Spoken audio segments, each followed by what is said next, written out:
heard something that isn't really there?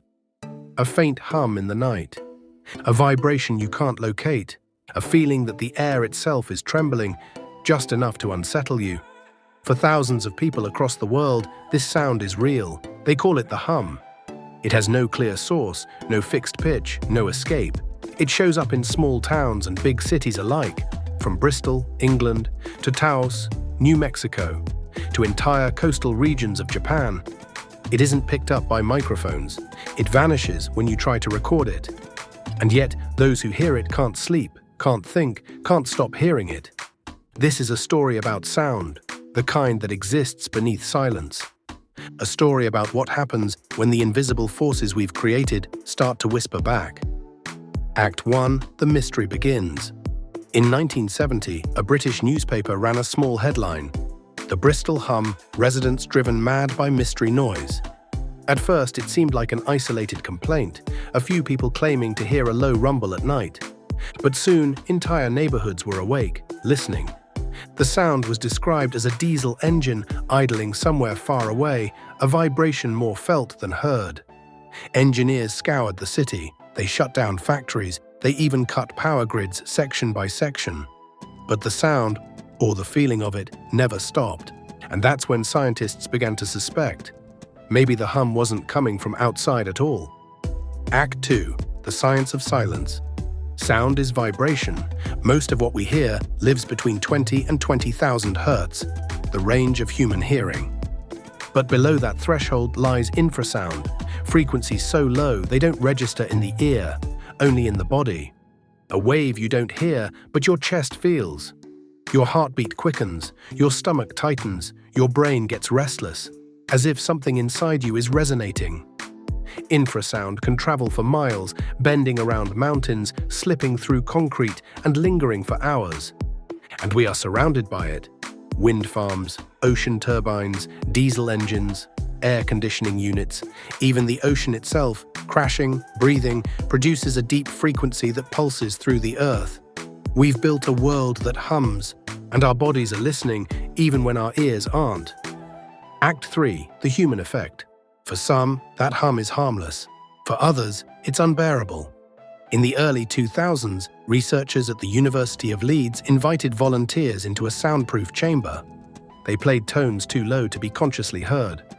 Within minutes, subjects reported feeling anxious, sad, some even burst into tears. They didn't know why. Infrasound, it turns out, can trigger the same parts of the brain that respond to fear and grief. It's why haunted houses often use deep, low-frequency sounds to make people uneasy. It's why certain cathedrals, by accident of architecture, can bring you to tears before the choir even begins. Maybe it's not ghosts that make old buildings feel haunted. Maybe it's the air itself, humming with invisible resonance. Act 4, the technological echo. In the age of machines, we've filled the planet with low-frequency noise. Submarine engines throb beneath the ocean floor. Data centers hum with the power of billions of computers. Even the wind, funneled through turbines, sings a deep mechanical tone. Marine biologists have discovered that whales and dolphins are losing their communication channels, drowned out by the infrasound of global shipping. To them, our progress sounds like endless thunder. And maybe, just maybe, our bodies hear it too. Some studies suggest chronic exposure to low frequencies can raise stress hormones, disturb sleep, even affect blood pressure. Others argue it's psychological, that once you know about the hum, your brain invents it. But either way, something invisible is shaping how we feel. Not through images, not through words, through waves. Act 5, the planet's voice. Here's where the story takes a stranger turn. Because infrasound isn't just human-made. The Earth has always been humming. Every earthquake, every storm, every ocean swell sends low-frequency waves rippling through the crust of the planet. Scientists call it the Earth's hum, a constant vibration around 10 millihertz, too low for human hearing. It never stops. Even in total silence, the planet sings. Some researchers think we might be subconsciously tuned to it, that our ancient ancestors evolved listening to the low breath of the world beneath them. And if that's true, then maybe our new noise, our turbines, our engines, our grids, are not just polluting the air or the water, but drowning out the planet's own voice. Act 6. The human reflection. Imagine standing in a quiet field at night. No traffic, no phone, no light, just wind. You might think you're hearing nothing, but your body knows better. The soil beneath you is vibrating, the air is moving, the stars themselves hum in microwave frequencies. You are inside a symphony of waves, most of which you'll never perceive. And yet, they shape you. Your heartbeat, your sleep, your emotions, your sense of what silence even means. Maybe that's why the people who hear the hum aren't crazy. Maybe they're just sensitive, attuned to something the rest of us have learned to ignore.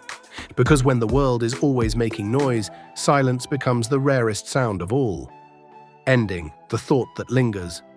We live in a time where we control almost everything we can see. But what about the things we feel, the vibrations that move through us, changing us in ways we don't yet understand? If sound can move water, shake buildings, and stir emotion, what is it doing to the billions of tiny oceans inside us? Maybe the hum isn't just an environmental mystery, maybe it's a reminder that the world speaks to us constantly, that even silence is never silent.